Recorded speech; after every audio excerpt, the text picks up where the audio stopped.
گھریلو مکھی، جس کی وجہ سے ہر خاص و عام انسان تنگ اور پریشان دکھائی دیتا ہے، اس کو کیوں پیدا کیا گیا؟ ویسے تو ہر چیز کے کچھ نقصانات ہوتے ہیں تو کسی نہ کسی طور کوئی فائدہ بھی ہوتا ہے، مگر اس کا فائدہ کیا ہے؟ دوستو، اس کو اللہ تعالیٰ نے دو بڑی اہم صلاحیتیں دی ہیں جو کسی اور چیز میں نہیں ہیں۔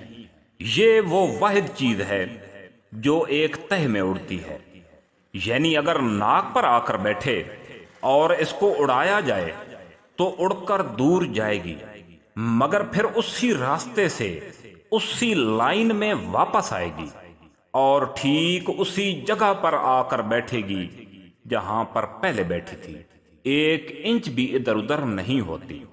اور دوسرا یہ کہ اس کو مارنے کے لیے جتنا بھی تیز ہاتھ کو چلایا جائے یہ اپنے آپ کو بچا لیتی ہے، کیونکہ اس کے اڑنے کی ابتدائی رفتار بہت تیز ہوتی ہے اور ہمارا ہاتھ جو بڑی تیزی سے اس کی جانب بڑھ رہا ہوتا ہے لیکن اس کو آرام سے آتا ہوا دکھائی دے رہا ہوتا ہے، لہذا یہ اپنے آپ کو آسانی سے بچا لیتی ہے۔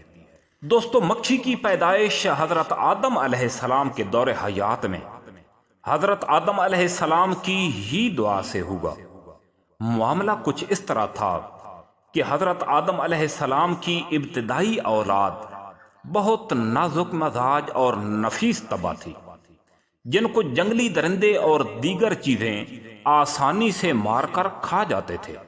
تو حضرت آدم علیہ السلام نے اللہ تعالیٰ سے دعا کی کہ اے باری تعالیٰ، مجھے ایک ایسا بیٹا عطا فرمایا جائے جو مضبوط ہو، تگڑا ہو، تاکہ ہر چیز کا مقابلہ کر سکے۔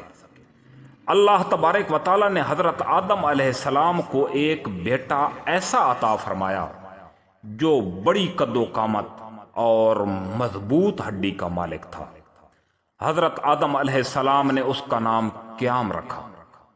قیام جب اپنی جوانی میں پہنچا تو اپنی ذات پر اترانے لگا، اپنی طاقت کا غرور کرنے لگا، جس کو حضرت آدم علیہ السلام نے جب محسوس کیا تو اللہ تعالیٰ سے یہ دعا کی کہ اے باری تعالیٰ، کوئی ایسی چیز پیدا فرما دیجئے جو اس کے غرور کو، اس کے تکبر اور گھمنڈ کو توڑ دے، جس پر اللہ تعالیٰ نے مکھی کو پیدا فرمایا۔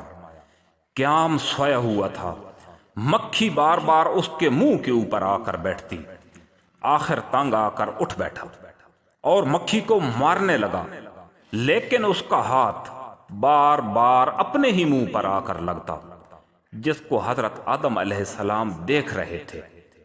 انہوں نے قیام سے فرمایا، قیام، تیرا تکبر اور غرور کوئی چیز نہیں ہے، تجھے ایک چھوٹی سی مکھی نے ذلیل اور رسوا کر دیا ہے۔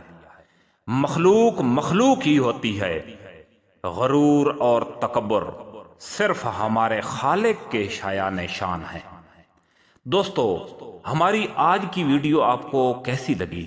کمنٹ سیکشن میں اپنی رائے سے ضرور آگاہ کیجیے گا۔ انشاءاللہ ملیں گے نئے موضوع کے ساتھ۔ اللہ حافظ۔